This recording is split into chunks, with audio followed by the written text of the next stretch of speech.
The summer air hung heavy and still, thicker than the secrets Osvald Reising kept buried.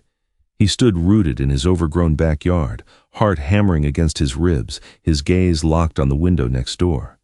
He hadn't meant to stare, but the silhouette moving gracefully in the dim light held him captive.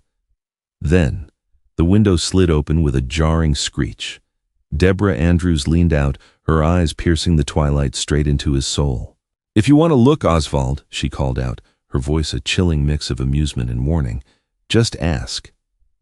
Osvald Reising was a man who lived in the quiet margins of his own life. At 32, his world had shrunk to the perimeter of his modest suburban home, a sanctuary of routine and muted expectations following the sudden jagged end of his engagement to Honore Sanger.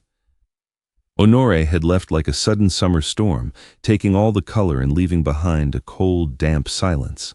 Osvald found solace in the repetitive motions of yard work, the steady hum of the lawnmower, the meticulous pruning of rose bushes he cared little for but maintained out of habit. It was during one of these solitary evenings, sweat stinging his eyes as he wrestled with a stubborn honeysuckle vine, that he first really noticed Deborah Andrews. Deborah had moved into the house next door 6 months ago, bringing with her an air of brisk efficiency and a parade of sleek, unsmiling visitors. She was striking in a sharp, unforgiving way, tall, always impeccably dressed even on weekends, with dark hair pulled back severely, accentuating eyes that seemed to constantly assess and categorize the world around her. They had exchanged nothing more than terse nods and the mandatory shallow pleasantries expected of neighbors sharing a flimsy wooden fence. Until that evening. The sun had dipped below the horizon, leaving the sky bruised purple and orange. Osvald was wiping his brow, staring absently at the ground, when a flicker of movement caught his eye. It was Deborah's upstairs bedroom window. The light was on, casting a warm, golden glow against the encroaching dusk. He saw her silhouette, moving rhythmically. She appeared to be painting, her arm sweeping across an unseen canvas. It was a fluid, passionate movement that contrasted sharply with her rigid daytime persona. He watched, mesmerized by the unexpected vulnerability of the act. He forgot the honeysuckle, forgot the heat, forgot everything except the silent performance unfolding above him. He didn't realize how long he'd been standing there, a voyeur hidden in the twilight shadows, until the screech of the window sash shattered the quiet. Her voice, cutting through the humid air, pinned him to the spot. "If you want to look, Osvald, just ask." Panic flared, hot and sharp in his chest. He fumbled for words, his mouth dry. I wasn't," he stammered, the lie clumsy on his tongue. "I was just trimming the roses in the dark?" Her laugh was brief and sharp, devoid of genuine humor. "I appreciate the dedication to landscaping, but the view from up here is quite clear." She didn't sound angry, which unnerved him more. She sounded intrigued, almost challenging. "I apologize," Osvald managed, finding a shred of dignity. "It was rude. I'll go inside." He turned, the heat of embarrassment crawling up his neck, but her voice stopped him. "Wait." He paused, looking back over his shoulder. The golden light caught the edge of her cheekbone. "Come over," she said, the command soft but unmistakable. "Tomorrow, for a drink, 7 o'clock. Before he could formulate a response, the window slammed shut, the sound echoing like a gunshot in the still night. The light snapped off, plunging the side of her house into darkness. Osvald stood alone, the scent of crushed honeysuckle suddenly overwhelming, wondering if he had just stepped into a trap or something far more dangerous. The next day dragged by with agonizing slowness. Osvald found himself unable to concentrate on his work as an archivist, a job that usually suited his need for quiet order. His mind kept replaying the scene, the silhouette, the sharp laugh, the unexpected invitation. Why would Deborah Andrews, a woman who radiated aloofness, invite him over? He sought advice from his best friend Patrick Olmo over a rushed lunch. Patrick, ever the pragmatist, leaned across the small cafe table. "Are you insane, Os?" Patrick asked, waving a half-eaten sandwich. "You don't know the first thing about her. She's intense, like hide the sharp objects intense." "It's just a drink," Osvald argued weakly, though his stomach churned with anxiety. "Maybe she's just trying to be neighborly after last night." "Neighborly," Patrick snorted. "People who are neighborly bring over casseroles. They don't summon you from an upstairs window like a gothic villain." Watch your back, man. Remember what happened with Honoré. The mention of Honoré felt like a physical blow. Honoré, who had smiled brightly while secretly planning her exit strategy. Osvald rubbed his temples. This isn't Honoré. This is just a drink. By 6:45, Osvald had changed clothes 3 times, finally settling on a dark shirt and jeans that felt passably neat but not overly eager. He crossed the small expanse of grass separating their properties, his heart performing a nervous staccato. He knocked on the heavy oak door. It opened immediately, as if she had been waiting just on the other side. Deborah stood before him, the severe bun replaced by dark hair falling loosely around her shoulders. She wore a simple, elegant black dress that highlighted her pale skin. Up close, the intensity in her eyes was even more pronounced. "You came," she said, a faint, cryptic smile playing on her lips. "I wasn't sure you had the nerve." "I'm here," Osvald replied, trying to match her steady gaze. She stepped aside, gesturing him in. The interior of her house was a revelation. While Osvald's home was cluttered with comfortable, mismatched furniture and stacks of books, Deborah's was a study in minimalist perfection. It was stark, clean, and dominated by large, striking pieces of abstract art he suddenly realized she must have painted. "Bourbon," she offered, moving toward a sleek bar cart. "Yes, thank you. Neat." She poured the drinks with practiced ease and handed him a heavy crystal tumbler. Her fingers brushed his briefly. They were surprisingly cold. "So," she said, leaning back against the bar, "tell me what you were looking at last night." The directness threw him. Honestly, I was just spacing out. I didn't mean to pry." She took a slow sip of her drink, her eyes never leaving his. "Don't lie, Osvald. It's tedious. You were watching me paint. I could feel it." "That's all right," he conceded, feeling a strange sense of relief in honesty. "I was. The movement, it was beautiful. It surprised me." "Why?" "Because," he hesitated, choosing his words carefully, "you usually seem so controlled." A shadow crossed her face, quick and sharp. "Control is necessary," she said quietly, "but sometimes it slips." She set her glass down and walked toward a closed door at the back of the living room. "Do you want to see them?" Osvald followed her into what used to be a dining room, now transformed into a chaotic studio.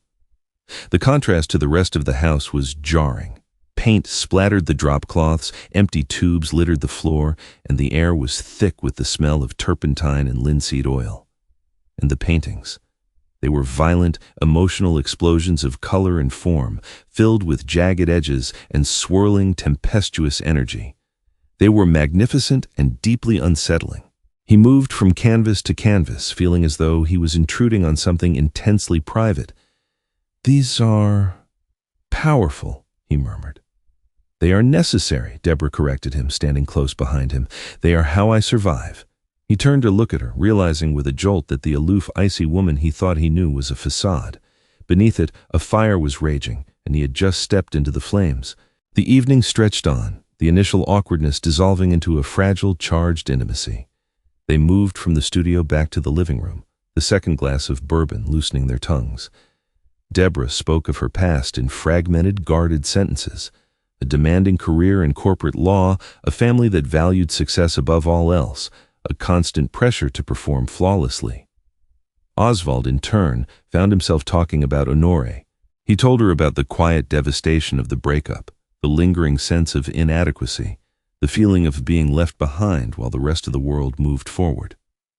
"She didn't break you," Deborah said softly, her gaze intense. "She just showed you the cracks that were already there." It was a harsh truth, but coming from her, it felt less like an insult and more like an observation. As the night deepened, the space between them seemed to shrink. They were sitting on the long white sofa, the only light coming from a single floor lamp. Deborah was explaining the inspiration behind one of her darker paintings, a chaotic swirl of crimson and black, when she suddenly stopped talking. She looked at him, her eyes tracing the lines of his face. "You look at me differently now," she murmured. "How did I look at you before?" he asked, his voice low. "Like a statue," she replied, leaning in slightly. "Cold, untouchable. And now?" "Now," she whispered, her breath warm against his cheek, "you look like you want to touch the fire." Before he could react, she closed the distance, pressing her lips against his. The kiss was sudden, fierce, and demanding, a startling contrast to the quiet reserve she had shown him earlier. For a moment, Osvald hesitated, the rational part of his brain screaming warnings, but the sheer force of her need pulled him in. He kissed her back, his hands finding the curve of her waist, pulling her closer. It was an unearthing. Months of solitary routine and buried emotions surged to the surface, ignited by the sudden, overwhelming connection. When they finally broke apart, both were breathing heavily. "This is," Osvald started, his mind reeling. "Complicated," Deborah finished for him, a bitter edge returning to her voice. She pulled away slightly, her expression guarded once more. "Don't mistake this, Osvald. I am not a safe harbor. I am not honoré." "I don't want honoré," he said firmly. "You don't know what you want," she countered, standing up abruptly, "and you certainly don't know what I am." The sudden shift in mood left him reeling. The vulnerability had vanished, replaced by the familiar armor. "Then tell me," he urged, standing to face her. "Tell me what you are." She looked away, staring into the dark corner of the room. When she spoke, her voice was hollow. "I am a problem, Osvald. A very large problem that you do not want to be a part of." Before he could press further, a sharp knock echoed through the quiet house. Not the polite rap of a neighbor, but a demanding, authoritative pounding on the heavy oak door. Deborah's posture stiffened instantly. The color drained from her face, leaving her pale and terrified. "Who is that?" Osvald asked, alarmed by her reaction. She didn't answer. She moved swiftly to the hallway, checking the security monitor near the door. He followed close behind, catching a glimpse of the screen. Two men stood on the porch. They were built like linebackers, wearing dark suits and expressions of professional menace. "Deborah," he whispered urgently, "who are they?" She turned to him, her eyes wide with a fear he had never seen in her before. "You need to leave," she hissed, grabbing his arm and pulling him toward the back of the house. "Now, through the kitchen." "I'm not leaving you here with them," he protested, resisting her pull. "You don't understand," she whispered fiercely, panic edging her voice. "They are not here for tea. If they see you, you become part of this. Go." She shoved him toward the back door, her strength surprising. "Go, Osvald, and whatever happens, whatever you see, do not get involved." The pounding on the front door resumed, louder this time, accompanied by a muffled shout. Osvald stumbled out into the cool night air, the heavy back door clicking shut behind him, leaving him alone in the dark, the echo of the pounding ringing in his ears, realizing that the fire he had touched was threatening to consume them both. The heavy oak door of Deborah's kitchen clicked shut, an innocuous sound that felt as final as a judge's gavel. Osvald stood on the small concrete patio, the humid summer night pressing against him like a damp wool blanket. His chest heaved, pulling in jagged breaths thick with the cloying scent of overgrown honeysuckle. "Go, Osvald," her voice echoed in his mind, sharp with a terror that completely shattered her icy facade. "Do not get involved." But he couldn't just walk away. The rational, quiet archivist part of his brain, the man who lived his life in carefully curated, dust-free boxes, screamed at him to jump the fence, lock his doors, and pretend the last 3 hours had never happened. Yet, the taste of bourbon and the lingering warmth of her mouth on his anchored him to the spot. The fire she had spoken of had already caught the edges of his safe, mundane world, and he found he had no desire to put it out. Moving with a stealth he didn't know he possessed, Osvald crept away from the back door, keeping close to the brick foundation of Deborah's house. He navigated the narrow side yard, his shoes silent on the damp grass, until he reached the large bay window of her living room. The curtains were drawn tightly, but a sliver of light spilled out from where the fabric failed to meet the frame. He pressed his back against the brick, heart hammering against his ribs in a chaotic rhythm, and slowly edged his face toward the gap. Inside, the serene minimalist sanctuary had been transformed into a theater of quiet violence. The two men he had seen on the security monitor were standing in the center of the room. Up close, they were even more imposing, walls of tailored fabric and muscle. One of them, a man with a brutal, flat face and a scar carving through his left eyebrow, was slowly pacing the length of the white sofa. The other stood completely still by the front door, arms crossed, exuding a chilling, practiced patience. Deborah stood between them in the hallway leading to her studio. She had pulled her armor back on, her spine was rigid, her chin lifted in a portrait of haughty defiance, but Osvald could see the minute tremor in her hands where they were clenched at her sides.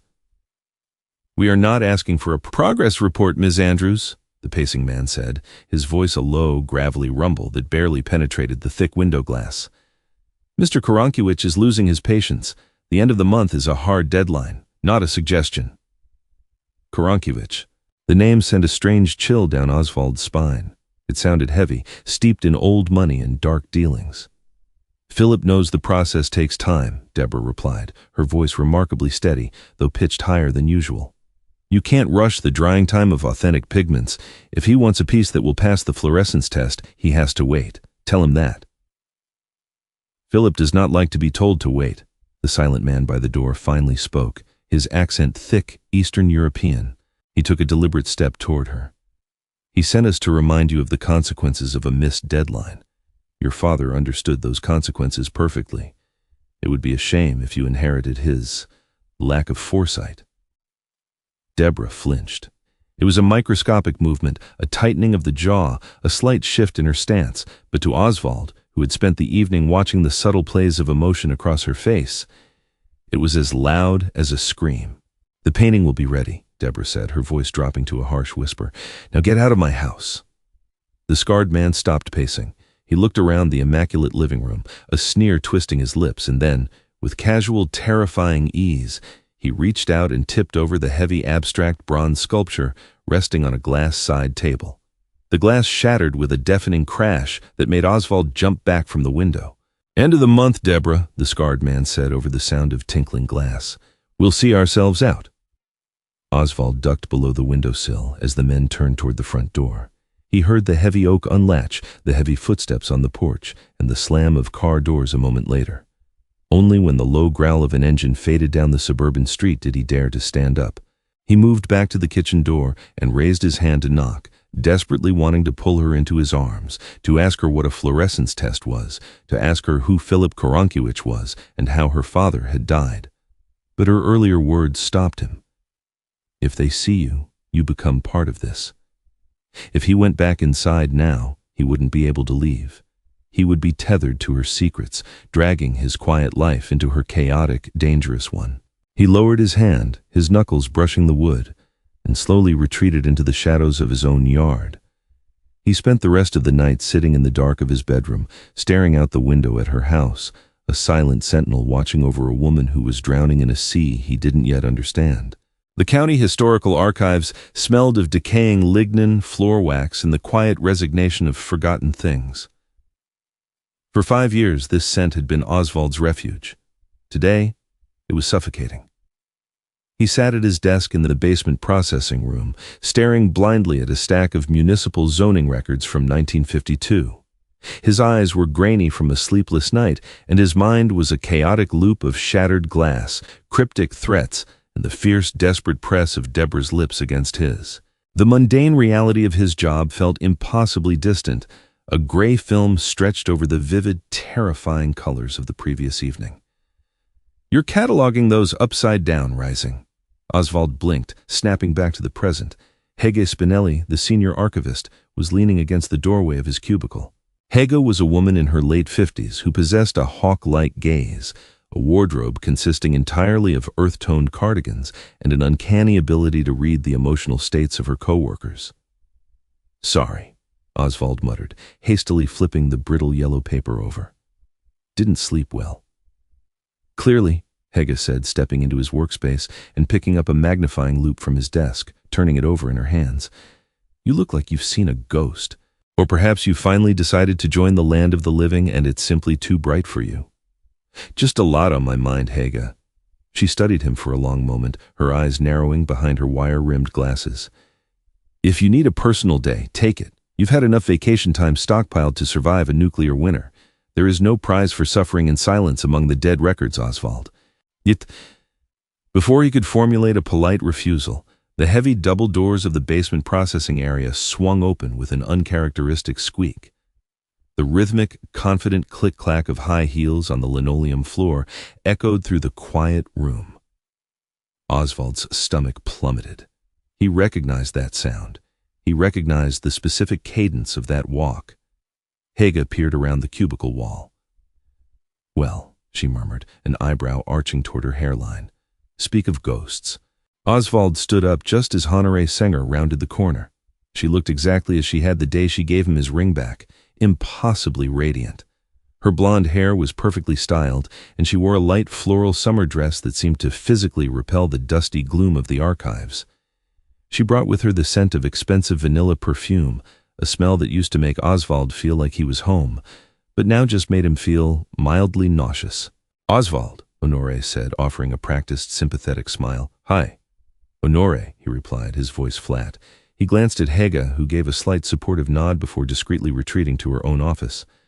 I know I shouldn't have just shown up at your work, Honoré began, stepping closer to his desk, invading the space he had carefully constructed to keep the world out. But you haven't answered my texts, and, well, we need to talk. There's nothing to talk about, Honoré. We settled the lease, we divided the furniture. It's done. It's not about the apartment, she sighed, reaching out to touch his arm. He instinctively pulled back, a reaction that caused a flicker of genuine surprise to cross her face. Osvald, I've been doing a lot of thinking, since we ended things. Since you ended things, he corrected quietly. Okay, since I ended things, I was scared. The wedding was approaching, and I felt trapped. But Daria, you remember Daria Gude, right? She told me I was being foolish, that I threw away something solid for an illusion of freedom. I've missed you, Os. 6 months ago, Osvald would have traded a decade of his life to hear those words. He would have wept, forgiven her instantly, and tried to rebuild the comfortable, lukewarm life they had shared.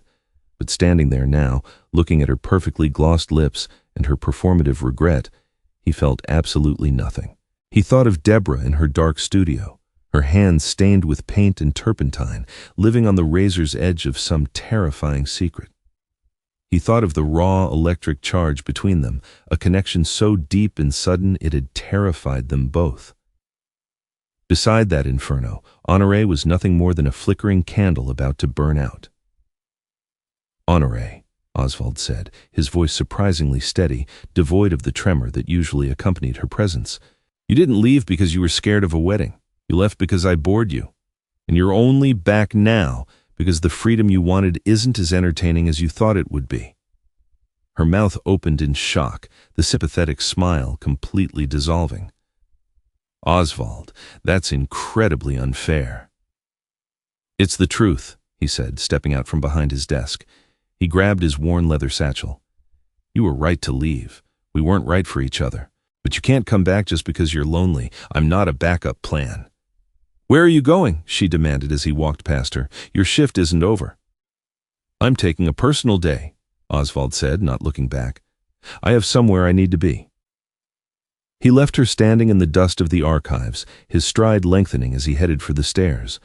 The ghosts of his past had tried to pull him backward, but for the first time in his life, Osvald Reising was running toward the fire.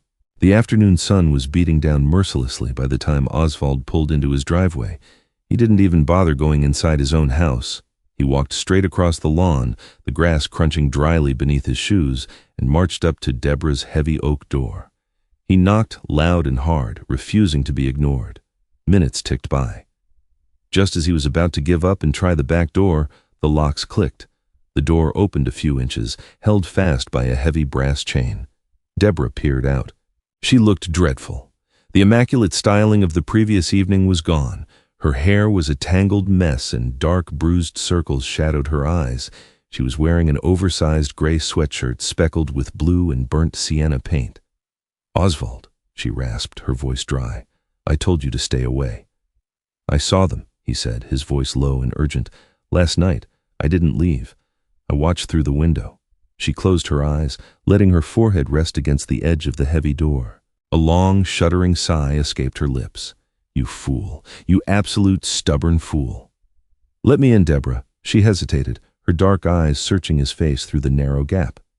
She was looking for judgment, for the inevitable revulsion that should follow the revelation that she was entangled with dangerous men. But Osvald offered none of that. He just offered a steady, unwavering presence. Slowly, she shut the door, slid the chain free, and opened it wide. Osvald stepped inside. The house smelled faintly of shattered glass and lingering aggression. In the living room, The broken bronze statue had been swept into a neat pile, but the glass table remained a jagged ruin. Deborah didn't stop in the living room. She led him straight to the back, pushing open the door to her studio.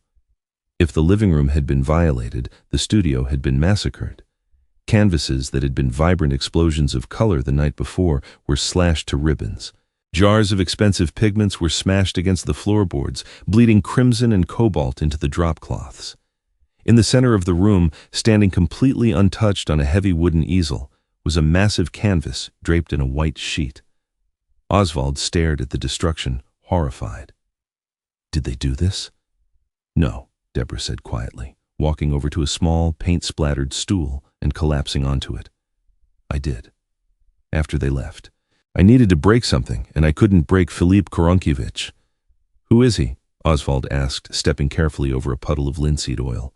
He pulled up an overturned milk crate and sat opposite her. Who is Filip, and what does he want with you? Deborah wrapped her arms around her knees, making herself small. Filip Koronkiewicz is a monster who wears bespoke suits, she began, her voice hollow. He runs a syndicate that deals in stolen antiquities and black market art. My father was a brilliant corporate lawyer, but he had a gambling addiction that rivaled the GDP of a small nation. He got in deep with Filip, millions in debt. She looked away, staring at the draped canvas. When my father died of a sudden heart attack 2 years ago, the debt didn't die with him. Filip came to me. He made it very clear that my life and the life of my younger brother Alan were forfeit unless the debt was paid. But how? Osvald asked, his mind struggling to comprehend the scale of the nightmare she was describing. You're a painter, not a billionaire. I'm not just a painter, Osvald, she said, finally turning her gaze back to him. The vulnerability in her eyes was agonizing. I'm a mimic, a very, very good mimic. Before law school, I studied art restoration in Florence. I know how to age canvas, how to bake craquelure into varnishes, how to source pigments that were used in the 16th century. Understanding dawned on him, cold and heavy. The men said something about a fluorescence test. You're forging paintings. Not just any paintings, she whispered. She stood up and walked over to the draped easel. With a swift, dramatic pull, she removed the sheet. Osvald gasped. Even with his limited knowledge of art history, he recognized the style instantly. The dramatic chiaroscuro, the visceral, almost brutal realism of the figures, the rich, blood-dark shadows. It was a masterpiece of the Baroque period. A Caravaggio? He breathed. A lost Caravaggio, Deborah corrected. Or rather, it will be when I'm finished. Filip has buyers lined up, Russian oligarchs, tech billionaires who don't care about provenance, only possession. If I finish this piece and it passes their private authenticators, it wipes out my father's debt. If I don't, she swallowed hard, the men you saw last night will come back, and they won't just break my glass tables. The silence in the studio was absolute, broken only by the ragged sound of Deborah's breathing. She had laid all her cards on the table, exposing the ugly, terrifying truth beneath her beautiful veneer. Now you know, she said, her voice cracking. I am a criminal, Osvald. I am forged and fake, just like the canvas on that easel. You need to leave. Go back to your archives. Go back to your safe life. Forget you ever looked out your window. Osvald stood up. He walked over to where she stood by the painting. He didn't look at the fake masterpiece. He looked only at her. He reached out, his hand gently tracing the line of her jaw, his thumb brushing away a smudge of burnt sienna from her cheek. My safe life is over, Osvald said, his voice ringing with a fierce certainty he had never felt before. And I'm not leaving you to face Filip Koronkiewicz alone. Tell me what you need. Tell me how we finish this painting. The next 3 weeks blurred into a singular, feverish entity, defined by the sharp tang of turpentine, the earthy scent of raw umber, and the ticking clock that echoed in Osvald's mind. He had moved into Deborah's house, abandoning his own impeccably organized life for the chaotic, beautiful ruin of her studio. He couldn't paint, his hands lacked the divine mimicking grace of hers, but he possessed something equally vital to the creation of a masterpiece, an archivist's obsessive understanding of history. A forged painting without a forged history was simply a pretty fake. It needed provenance, it needed a paper trail. Osvald used his security clearance at the county historical archives after hours. The basement, once his sanctuary of peace, became the staging ground for his own criminal enterprise. He systematically hunted through ruined, unsalvageable ledgers from the late 17th century, books whose spines had rotted away and whose contents had been destroyed by water damage decades ago. From the back of these forgotten volumes, he carefully excised the blank end papers. This paper was genuinely 300 years old. It possessed the correct rag content, the authentic watermark of the era, and the undeniable brittle texture of time. Back in Deborah's kitchen, Osvald transformed into an alchemist. He brewed iron gall ink on the stove, using crushed oak galls, ferrous sulfate, and gum arabic, strictly following a recipe he had translated from a 1612 manuscript. He drafted letters of correspondence between fictional minor Italian noblemen, referencing the shadowed canvas of the master. He forged inventory lists and estate transfers, meticulously copying the sweeping, elaborate calligraphy of the Baroque period. "You're a natural liar, Osvald," Deborah murmured one evening, pausing her work to watch him bake a forged letter in the oven to accelerate the oxidation of the ink. She looked exhausted, her cheekbones sharp, dark smudges beneath her eyes, but there was a fierce, glowing admiration in her gaze. "I'm an archivist," he corrected, carefully pulling the brown curling paper from the heat with tongs. "I just know what truth looks like on paper." Their shared deception forged an intimacy deeper than any Osvald had ever known. They worked in tandem, speaking in quiet murmurs, their lives entirely consumed by the massive canvas dominating the room. Osvald learned the rhythm of her breathing when she was executing a difficult brushstroke. Deborah learned to anticipate the exact moment he would bring her a cup of strong black coffee. But the outside world refused to be completely shut out. Late one Tuesday night, Deborah's burner phone vibrated aggressively on the paint-splattered counter. She snatched it up, her face paling as she saw the caller ID. "Alan," she breathed, answering it immediately. Osvald stopped his work, watching her carefully. "Alan, where are you?" she demanded, her voice tight with panic. She listened for a long moment, her knuckles turning white as she gripped the phone. No, do not leave the safe house. I don't care how restless you are. Miłosz Eklund is looking for you. If Philip's men find you before Friday—" She swallowed hard, tears finally breaching the dam of her composure. "Just hold on, little brother. I have the money. Well, I have the painting. It's almost done. 3 more days. Just stay hidden." She ended the call and dropped the phone as if it burned her, pressing the heels of her hands into her eyes. A ragged sob tore from her throat. Osvald crossed the room in 3 strides. He didn't ask questions. He simply pulled her into his arms. She collapsed against his chest, the rigid armor of the master forger dissolving into the terrified older sister. He held her tightly, burying his face in her turpentine-scented hair, feeling the frantic bird-like flutter of her heart against his ribs. "We are going to finish this," Osvald whispered fiercely into the quiet room, his vow a solid, unbreakable thing. "Philip will take the painting, he will wipe the debt, and Alan will come home." She looked up at him, her dark eyes swimming with unshed tears.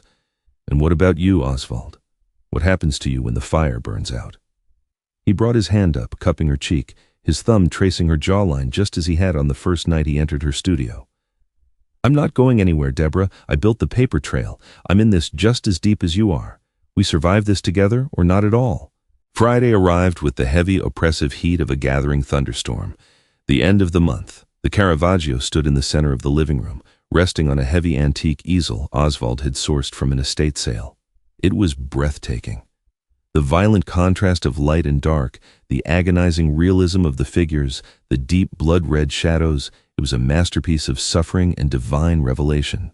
Beside it, on a small velvet-covered pedestal, rested Osvald's masterpiece, a leather-bound portfolio containing the flawless fabricated provenance of the lost painting. At precisely 8:15 p.m., the heavy oak door reverberated with a sharp, demanding knock. Deborah and Osvald exchanged a single loaded look. Osvald reached out, intertwining his fingers with hers, giving her hand a brief, agonizingly tight squeeze before letting go. "Showtime," he whispered.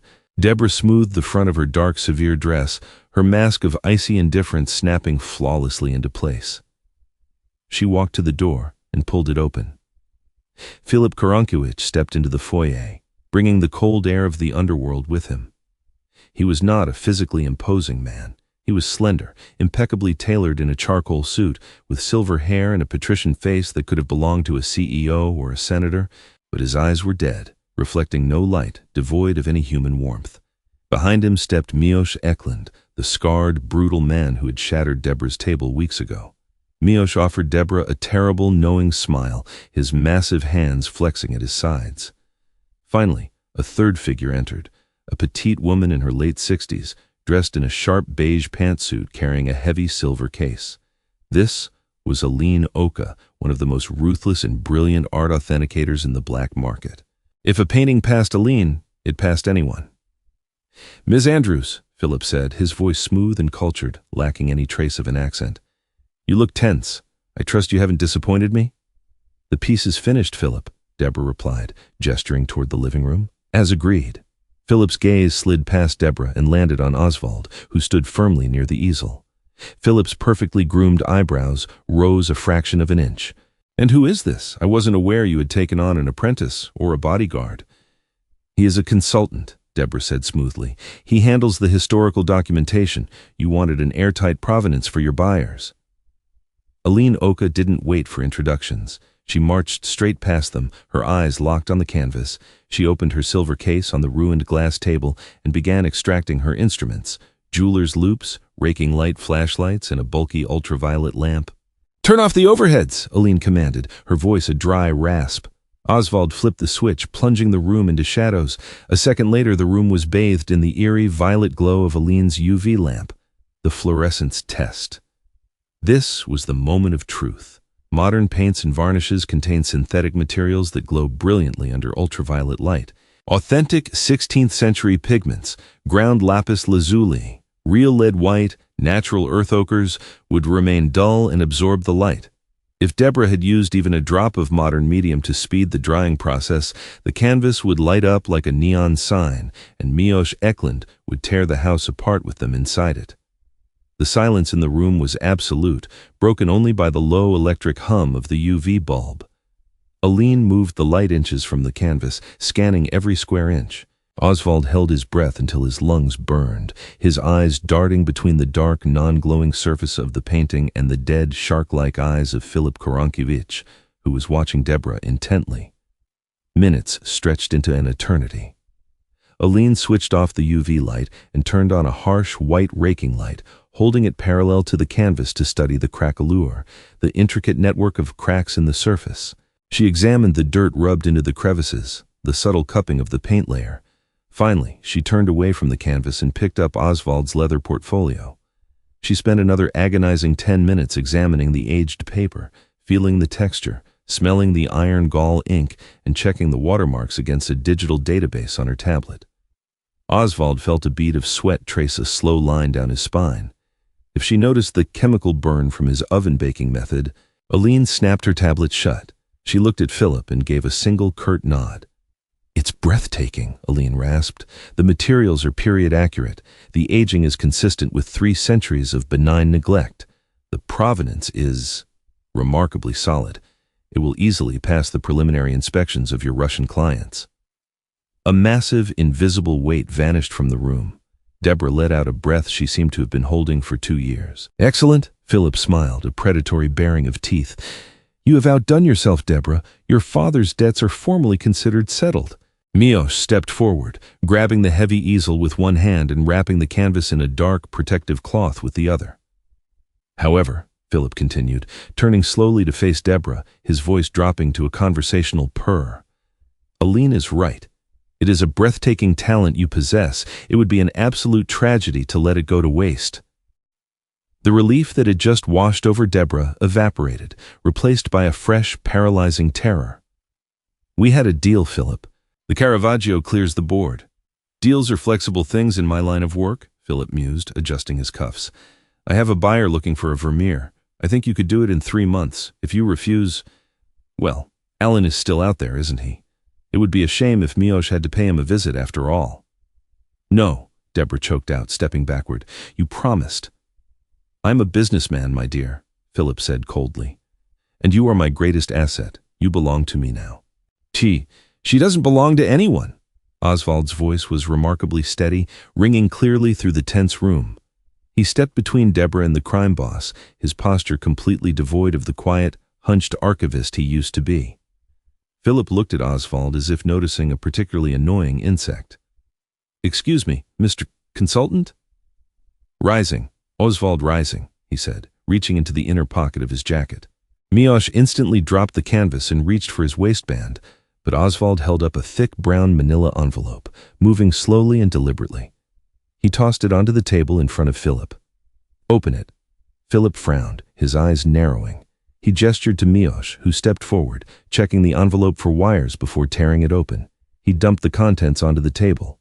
Out spilled dozens of photocopies, municipal zoning records from 1952, property deeds, tax transfer forms, and, most importantly, highly confidential bank routing numbers overlaid with municipal shell company charters. "What is this?" Philip demanded, the cultured smoothness finally cracking. "It's a hobby of mine," Osvald lied seamlessly. "While I was researching the provenance for the painting in the county archives, I started digging into local real estate acquisitions, specifically the empty warehouses down by the river. It's amazing what people leave in public records if they think no one is looking." Philip stared at the papers, his face draining of color. "These are my holding companies." "They are," Osvald agreed cheerfully, "and the routing numbers show exactly how you've been laundering your black market art money through municipal grants for the last decade. It's a beautiful paper trail, Philip, much more authentic than the one I made for the Caravaggio." Miłosz growled, pulling a heavy, suppressed pistol from his jacket. "I'll kill him right now, boss." "If you do," Osvald said, his heart hammering a frantic rhythm against his ribs, though his face remained a mask of calm. "The originals of those documents, along with a sworn affidavit from a senior archivist named Hege Spinelli, are sitting in a timed release safety deposit box at a federal bank. If I don't reset the timer every 48 hours, the contents are automatically couriered to the FBI's art crime team and the IRS. Osvald took a step closer to Philip, looking directly into the dead eyes of the monster. "The debt is paid. You have your masterpiece. Now you take your painting, you take your muscle, and you walk out that door. You never contact Deborah again. You forget Alan Olson exists, or I burn your entire empire to the ground." The silence that followed was suffocating. Philip stared at Osvald, analyzing the bluff, looking for a crack in the archivist's armor. But Osvald had survived the sterile, dead world of the archives. He had survived the crushing blow of Honore's betrayal, and he had stepped into Deborah's fire. He wasn't bluffing. He would destroy this man to protect her. Finally, a slow, grudging smirk spread across Philip's face. "You are a very surprising man, Mr. Reising, a librarian with teeth." Philip turned to Miłosz. "Put the gun away. Pick up the painting. We are leaving." "But boss, I said we are leaving," Philip barked, the sudden explosion of volume making everyone in the room flinch. He turned back to Osvald and Deborah one last time. "Enjoy your suburban paradise. I imagine I won't be seeing either of you again." They watched in breathless silence as Aline packed her case, Miłosz shouldered the painting, and the three of them walked out the heavy oak door. The latch clicked shut. A moment later, tires screeched against the asphalt, fading into the humid night. Deborah stood frozen for a long moment. Then, her knees buckled. Osvald caught her before she hit the floor, pulling her tightly against his chest as they sank to the carpet amidst the ruins of the shattered glass and the smell of old paint. She buried her face in his neck, weeping, not tears of terror this time, but the violent, gasping sobs of absolute relief. "It's over," Osvald whispered, stroking her hair, resting his chin on the top of her head. "They're gone. Alan is safe. You're free." She pulled back slightly, her dark eyes finding his in the dim light. The armor was gone completely. There was no coldness left, only the raw, brilliant fire that he had fallen in love with. "You saved me," she whispered, her hands framing his face. "You stepped out of your quiet life and walked into the flames for me." "My quiet life was just waiting," Osvald said, leaning in until their foreheads rested against one another. "Waiting for someone to ask me to look." He kissed her, tasting the salt of her tears and the promise of a future that was no longer written in the margins, but painted boldly, fiercely in the center of the canvas. The storm finally broke, rain washing away the oppressive heat, leaving the world outside fresh and clean. Inside, the heavy oak door remained locked, but it no longer felt like a prison. The dark secrets that had bound Deborah were gone, packed away in the trunk of a criminal's car, replaced by the profound, quiet strength Osvald had brought into her life. They had survived the fire, and in doing so, they had forged something unbreakable, a love born from danger, built on sacrifice, and authentic down to its very core. They were finally free to paint their own future. If this story of dark secrets, dangerous art, and a love that risks everything kept you on the edge of your seat, please hit that like button. Don't forget to share this video with your friends who love a gripping romantic thriller, and subscribe to the channel for more dramatic, emotional stories every week. Let me know in the comments, what would you risk to save the person you love?